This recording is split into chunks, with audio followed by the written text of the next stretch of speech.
Quiero preguntar un poco, queremos hablar de política porque es algo que atraviesa, pero a veces también se dice, "Ay, a los jóvenes ya no les interesa la política, o hay desinterés, o hay despolitización". Un poco, antes de avanzar brevemente, ¿qué puedes reflexionar? Y bueno, también cuál es para vos la importancia de hablar un poco más de política desde nuestros lugares, un poco más tranquilo, más práctico. Más distendido, creo Más yo. distendidos, que no sean tan con palabras tan raras ni complejas. Y sí, la idea un poco, y también me sumé un poco a la invitación que me hiciste junto a la producción, era de esto.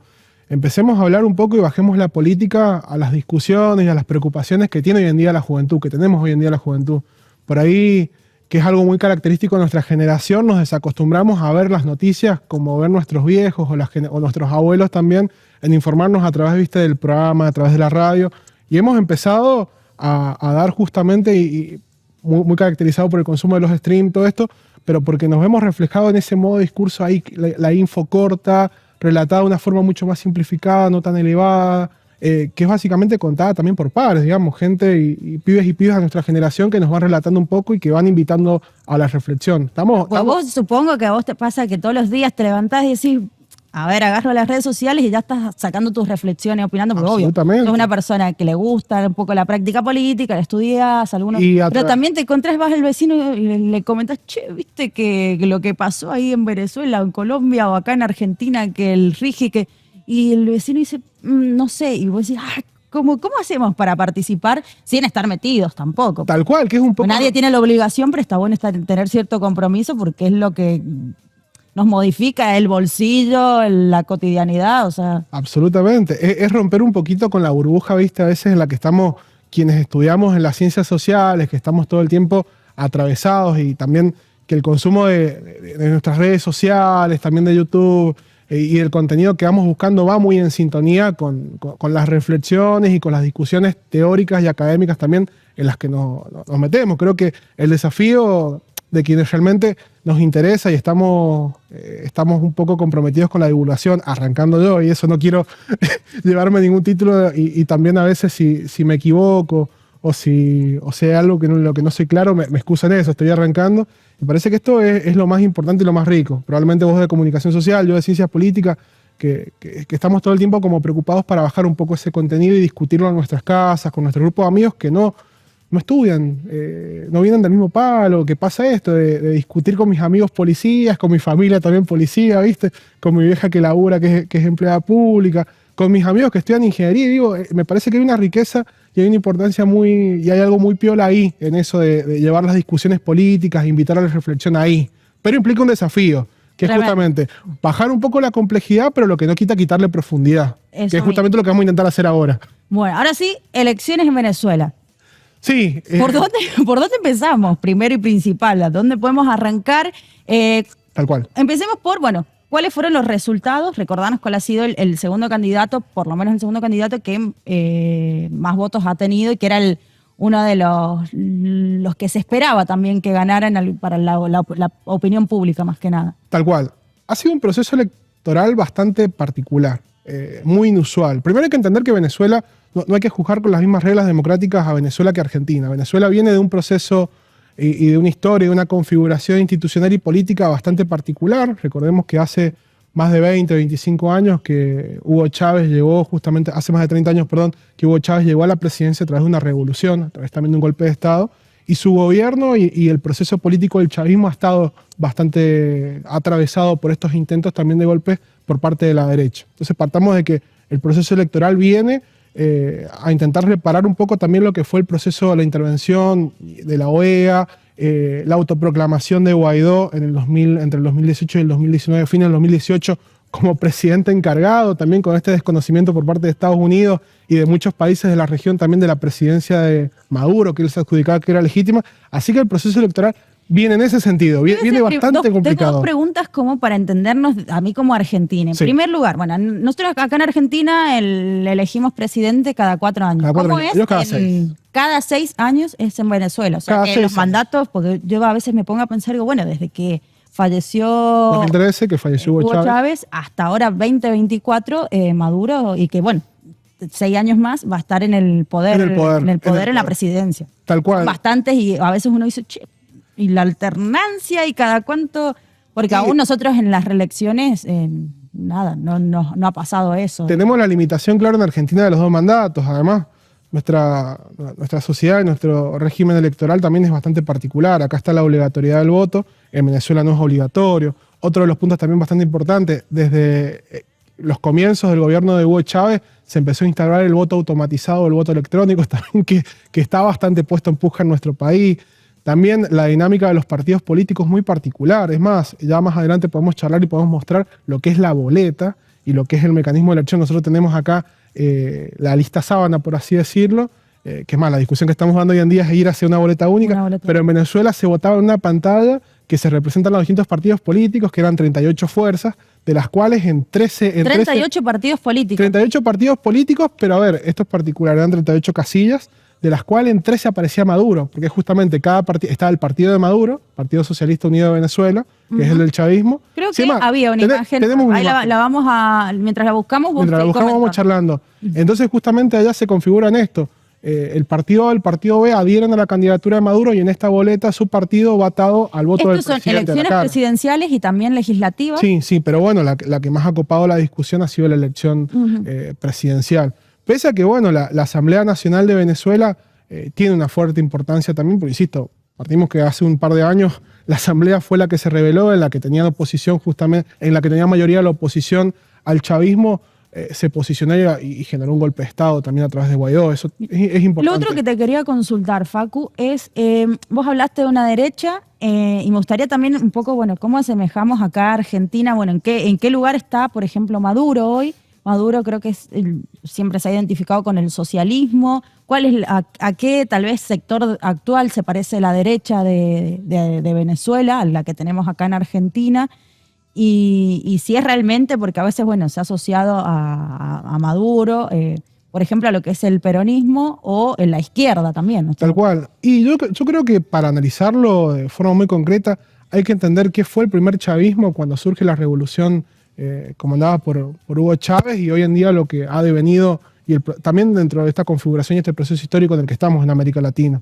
La revolución bolivariana, justamente como se le dice, tiene una fuerte impronta socialista, busca justamente y generó la estatización de los recursos naturales, particularmente la empresa insignia, ya que Venezuela es una potencia y tiene las reservas más grandes justamente de América Latina en materia de petróleo. Entonces también justamente el proceso de Hugo Chávez arrancó una revolución que fue en ese sentido, también con la defensa de los derechos de los trabajadores. Si uno lo posiciona, claramente está dentro de la izquierda. El proceso en el cual, donde se genera este acercamiento con el peronismo, tiene que ver en nuestro país con el gobierno, con esta ola progresista que arranca en el 2003 en el continente, en donde aparece Néstor Kirchner, en donde aparece también Lula da Silva. Fue una alianza más territorial, se puede decir. Tal cual, que fue una alianza presidencias de los países latinoamericanos. En defensa de los intereses de la región contra George Bush en ese momento. Es más, yo creo que el caso más recordado... Ahí tenemos la boleta, mirá justamente lo que representa. Ahí volvé. Elige tu propio desafío, claro. Era básicamente la boleta. Pocas, es más, te diría que ninguna mujer. Ninguna mujer. Es más, era muy chistosa la campaña que emprendía justamente la oposición, que estamos hablando del Mundo González Urrutia, que es la principal fuerza opositora, porque ellos tenían hasta un canto, que era justamente que tenías que contar 5 casilleros o 4 casilleros y abajo del tirano y tenías que elegir. Es como muy chistosa cómo se ha dado esa configuración, porque bueno, estaba esto. Acá no veo ninguna mujer, pero puede ser que había una líder en cuanto a la oposición, que recordemos, estamos hablando de una oposición de derecha. Una oposición de derecha en realidad que terminó absorbiendo y polarizando, porque convengamos también que en el espectro político de Venezuela había otras fuerzas que convivían, pero hoy en día son minoritarias, están reflejadas justamente en esos partidos. Hay candidatos también que han representado ideas, pero la polarización pasaba en esto, que es la señora nada más y nada menos que Corina Machado, que ahí la estamos viendo, que es un personaje de la política. A ver, hoy en día se enarboló y se articuló dentro de un discurso que podríamos decir que es similar al de Javier Milei, liberal libertario, la defensa de las libertades, la propiedad privada, la capitalización también del Estado, del ingreso de capitales extranjeros, pero que es una persona que en su historial político viene bastante particular. No es casualidad que no se haya podido presentar. Corina Machado fue inhabilitada en el año 2015 por parte de la justicia electoral, pero porque es una persona que ha estado, es más, en los golpes de Estado desde el inicio del chavismo, ella estuvo presente. Bien. Particularmente en el golpe del 2002, justamente a través de un decreto, que fue un intento de golpe que le hicieron a Chávez, Corina Machado aparece. Después, posteriormente, en el año 2014, que fue luego, un año luego de la muerte de Hugo Chávez, que también hubo un intento de golpe y una movilización, Corina Machado invitaba también justamente al golpe. Y en el año 2018, cuando aparece la figura de Juan Guaidó, es más, tenía al parecer mala imagen, por lo cual Guaidó no quiso quedar pegado con Corina Machado. Y hoy en día, dentro de este resurgir, y también tenemos que entender que del 2018 en adelante Venezuela viene sufriendo un bloqueo económico, político y diplomático que ha hecho justamente que el régimen de Maduro, como lo dicen ellos, o el gobierno de Maduro, se haya visto bastante puesto en jaque puertas adentro. Es más, también tenemos que hablar de una diáspora de más de 5 y una huida de más de 5 millones de venezolanos que están distribuidos por distintas partes del mundo. Eso te quería consultar, antes de pasar un poco también a cómo han sido las repercusiones en los distintos países, los distintos gobiernos. Bueno, ¿cómo es el contexto hoy? Porque, bueno, se habla de régimen, uno dice, bueno, que hay sectores que te van a decir qué peligro el bloqueo que está viviendo Venezuela, es todo culpa de eso, otros te van a decir no es culpa de Maduro. Bueno, ¿cuál es el contexto hoy? El contexto hoy es que después con el ascenso justamente de Joe Biden en Estados Unidos, que era Donald Trump, fue quien se embanderó justamente dentro de este bloqueo y en una oposición a Maduro, encontró una cierta flexibilización. Es más, hay más de un meme y hay más de una información difundiéndose en que hoy en día Venezuela logró bajar su inflación y es más, nuestra inflación anual comparada a ello ha crecido en estos últimos meses. Con esta cierta flexibilización. Ha habido un discurso previo en las elecciones que Argentina iba camino a ser Venezuela si no era electo el presidente Javier Milei. Cuando históricamente, en 2015 en adelante, supuestamente quienes venimos camino a ser Venezuela somos nosotros. Pero también Venezuela se encuentra justamente en una reactivación económica. También hay que hablar, que acá nos estaremos metiendo en un terreno bastante particular, que la salida también que buscó Venezuela es la dolarización. Porque en el medio justamente de este bloqueo se da un mercado paralelo de circulación del dólar, a través justamente de las importaciones, es bastante particular. ¿Pero esto es promovido por el gobierno o dejado pasar por el gobierno? Lo deja pasar por una cuestión de la necesidad de tener que adquirir... ¿O es un gobierno socialista? Es un gobierno socialista en el cual el peso venezolano, el bolívar, está totalmente devaluado. Es más, seguramente alguien se cruzó con alguna noticia de que a través de decretos, Maduro le eliminaba ceros justamente la moneda por la devaluación, le eliminaba entre 2 y 3 ceros.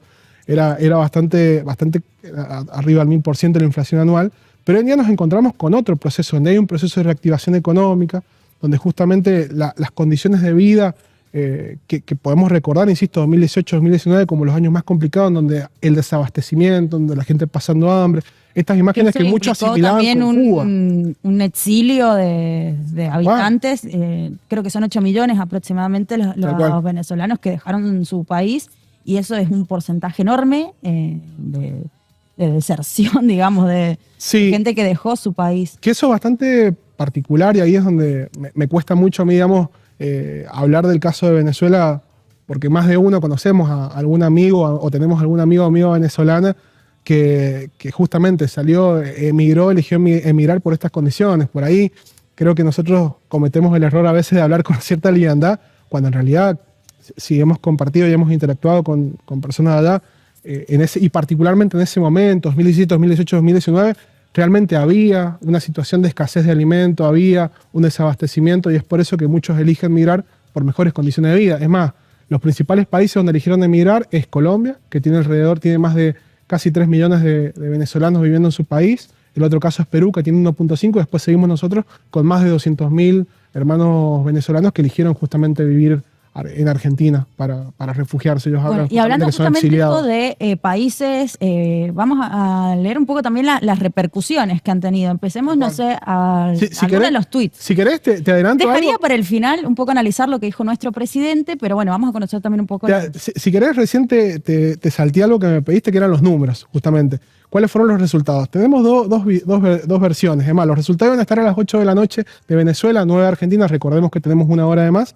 Y los resultados terminaron estando a la 1 de la mañana de Argentina, medianoche de Venezuela. Rari. Tal cual. El Consejo Nacional Electoral habló con un escrutinio mayor al 70% de los votos, adjudicó la victoria con una tendencia irreversible de Nicolás Maduro con el 51.20% de los votos, que esto es algo más de 5.1 millones de personas que lo votaron, y Edmundo González Urrutia con un 44.2%, que son aproximadamente 4.4 millones de personas.